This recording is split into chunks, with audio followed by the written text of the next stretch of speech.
modern people are fundamentally materialistic. And there's some utility in that. We're masters of material transformation. And the fact that we're materialist in our scientific philosophies has made us extremely powerful, maybe too powerful for our morality, extremely powerful from a technological perspective, but it's blinded us to certain things.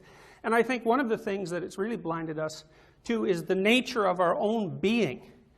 Because we make the assumption that the fundamental constituent elements of reality are material, we fail to notice that the fundamental constituent elements of our own reality are not material.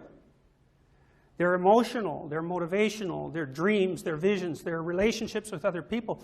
They're conscious, they're dependent on consciousness and self-consciousness. And we have absolutely no materialist explanation whatsoever, either for consciousness or self-consciousness. And we don't deal well from a materialistic perspective with the qualities of being. And everyone knows those qualities exist. I mean, for most people, there's nothing more real than their own pain. Right? Pain transcends rational argument in that you can't argue yourself out of it. It's just there. And materialist or not, there's very few people that are willing to allow the claim that their pain is merely an epiphenomenon of some more fundamental material process. Pain is fundamental, and consciousness is fundamental. And I think that unless you understand that, you can't think properly about virtue. So I might start the discussion of virtue with the discussion of being. Well, what does human being look like? Well, the Buddhists say life is suffering. That's the first fundamental Buddhist dictum. And I suppose a modern person would tend to think of that as a very pessimistic claim. But I've found when I've shared that information with my students, once they understand what it means, it's actually a relief, because people run around madly suffering away, and all of them inside their little shell think, well, there must be something wrong with me, because here I am suffering, and, you know, I mean, that isn't how things are supposed to be. Well, then you might say, who says that's not the way things are supposed to be? The Buddhists say life is suffering. So that what that means is if you're not suffering, that's a good thing, that's lucky, that's fortunate. That's not the way of the world. That may be something to be grateful for, ecstatic about even. And of course, in Christianity, the central symbol of Christianity is a crucifix, which is not a positive symbol in any way. It's a symbol of betrayal by friends, opposition from the state, and mortal vulnerability. It's about as powerful a symbolic representation of the idea that life is suffering as you can put together, which is, of course, why the power of that symbol extends across several thousand years. Judaism, well, I don't think it's going to come as a shock to anybody in the audience that Jews are acutely aware of the suffering that's involved in life.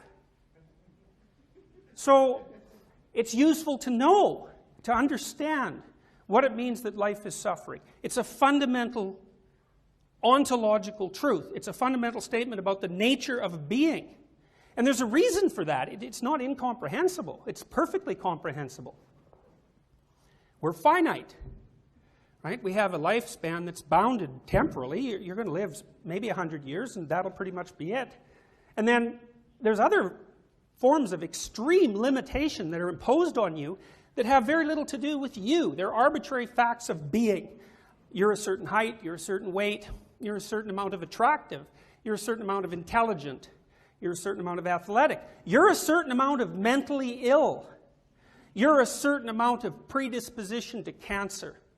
And it's frequently the case that people like to attribute those vulnerabilities to some flaw in their own nature, but what they are instead are conditions of existence.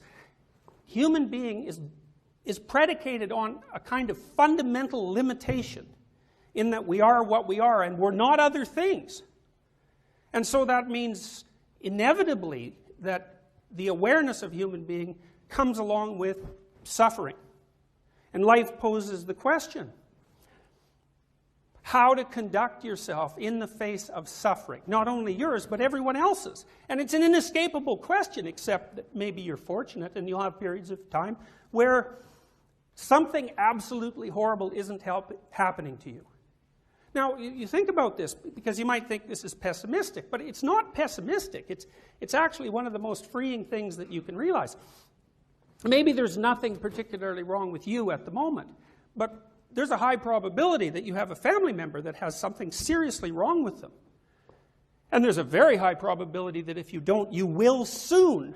Or maybe you'll have a partner that has something serious wrong with them. And to know this frees you from the false illusion that life can be conducted without suffering.